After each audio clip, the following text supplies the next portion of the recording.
Hi, everybody. All right, so I am Meila McKitty Plummer, and I am from Jamaica. Say woo! Okay, I am currently serving as the regional chair for MDRT for the Caribbean Member Communication Committee. So today, I will be talking to you about, yes, you can have it all, you're all.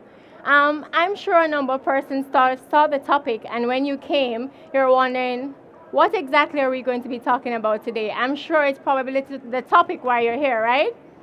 All right, so I know that we are in a busy life, a busy environment, and we get caught up with so many things around us.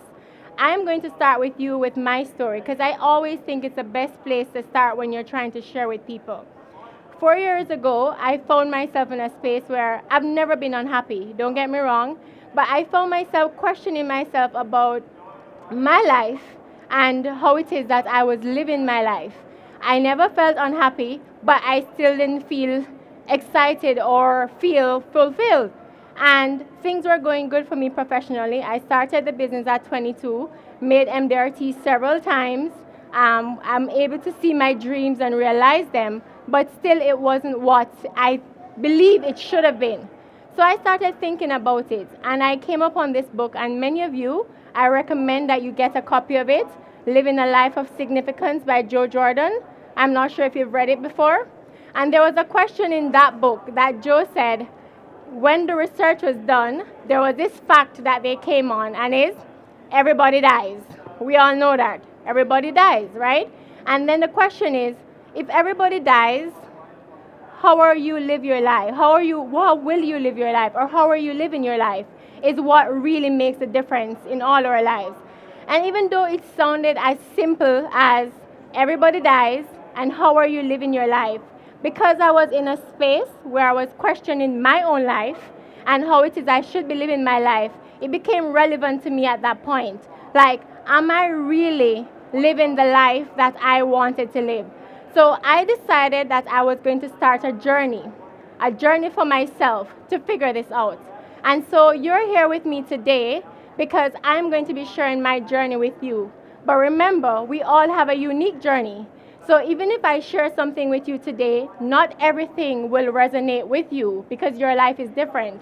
All I'm asking is that just listen to the things that I'm sharing, and the things that can apply to you to better impact your life is what I'm asking you to take from today. Anything that doesn't make sense, just leave it right here. But what will work, I'm asking you to take with you. So let's talk about it. Why are we here in a life that we're not necessarily living a fulfilled life? When I thought about my life, I realized that what was causing me to not be fulfilled is I was concentrating on everything that the world expects of me, whether it's family, it's friends. So I got so caught up in the fact that I should have this kind of car, I should have that kind of house, you realize that the things that are causing you to be stressed aren't even things that are probably important to you. You get so busy, caught up in all the things that are happening around you. So I kind of stopped and I said to myself, am I focusing on the things that are important to Meila? So the first thing is that, why are you even here in the first place? Are you living the life because that's the dream your dad had? That's the dream your mom had? Or is it that you're in a society where you're caught up in what is expected of you as opposed to what you really want? Are you living above your means because you have to fit into a space that people will accept you? Are you being stressed out because you're taking on things that aren't even important to you or relevant to your life? So that's really where we start. Really, why are we at the point that we're not feeling fulfilled? Secondly, what is all? Do you even know what makes you happy? Really? Do you know what makes you happy? Do you know what fulfills you? Do you know what excites you? Do you know, or do you have a model that society has created? Have you ever stopped for a minute to say, when I look at my life, these are the things that gives me joy? It might be the smile on my child's face when I wake up in the morning. It might be the conversation I'm able to have with my spouse at the end of the evening. And it just so happens that when you look at your life, the things that makes you happy are simple. But what is happening is that we complicate all of those things with everything else, but really what makes us happy. So if you do nothing else today, I'm asking you, at some point, take a minute to assess you, assess your life. Forget about everything else around you and just stop to think, what do I really want out of this life? What it is about this life that really, really makes me happy?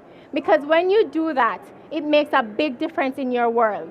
So first of all, I'm asking you, just think about it. What it is that makes you happy? Because the end result of that, whatever that all is going to be different for me. It's going to be different for you. It's going to be different for you. But the end result of that is peace of mind. Peace of mind where you are in a space where you're so fulfilled. But don't get me wrong. Peace of mind does not mean complacency. Peace of mind does not mean you no longer are aggressive about life, or it doesn't mean that you no longer have ambition. Peace of mind actually makes you more aggressive and more ambitious because you're operating from a space in which you are content with you. You are already happy, so that when the things that you need to do to make your life more fulfilled comes, you have the energy. And you have you have that grit that is required to move forward because you're already contented with who you are and what it is that you want out of life. So I decided that I was going to share with you the steps that I took. Please don't get me wrong. I am not saying I have it all. I'm absolutely not saying that. What I'm saying to you is that I am on my path to what I consider to be my all. What I'm saying to you is I have a daily work that I am doing to figure it out. Some days I do well at it, some days I suck, but because I have a plan, I have something that I can go back to because I would have taken the time to do the work, to figure out what it is that I truly want, and I know the steps that I need to take. So every time I go off track, there's a plan that I can rely on. There is something that I can look to, and it has nothing to do with all that is happening around me. It has everything to do with who I am inside and all that I think I need to do. So what I'm going to share with you now are the steps that I took. I love the number 7. It's my favorite number. So many times when I'm doing things, I try to figure out, I know it sounds silly, I try to give myself probably seven things or 7 steps that I can take in order to achieve what I'm doing. And it just so happened that when I thought about the plan and working on it, it just so happened that it all fell into 7 areas. And I'm going to quickly share them with you today. So the first thing that we have to do is assess our now. Think about where you are now and you're assessing your life. And be very honest, because even when you can lie to the people around you, even when you can lie to your spouse, your family members, your co-workers, your heart knows. And even if people looking on knows that and see, oh, Meila is such a happy person and she's always smiling, you will know if inside if you're truly faking it. Because we can, and many of us have. How many times somebody asks you, how are you doing? And you, I am great. But you know you're really not great. But it's the thing to say. So in this assessment, I expect you to be raw and open. Be very honest with yourself. Assess you and where you are now. Just think about all the things that you're doing, all the things that are happening in your life. Just be very honest with you about, is my life working how I would like for it to be working? Are these things that I'm focusing my energy and my attention on, are these things really important to me? So the first step, be very raw and honest in your assessment. After you've done your assessment, it's something we talked about earlier. What do you want? What do you really want?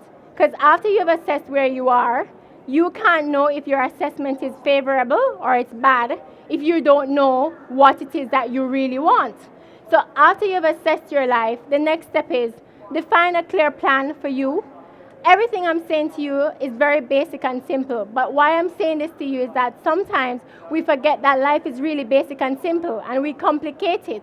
So we're going back to basics because all I'm saying to you are the very things that very successful people in the world do to make their life successful. So you just need to define for yourself, secondly, what does your all look like? Very often, I know we do this because I have friends and colleagues who do the same thing, and I have done it. We associate success with not having time.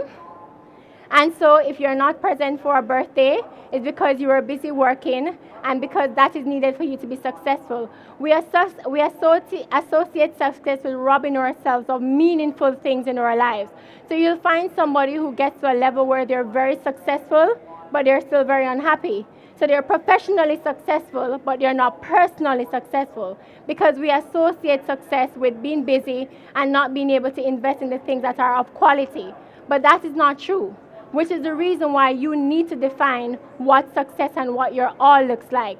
And I'm not talking just about professional success, because we all desire that, and it's a reason we're here, because we're somewhat professionally successful for us to be here. I'm talking about success in all areas of your life. Define it. You need to understand what that looks like for you.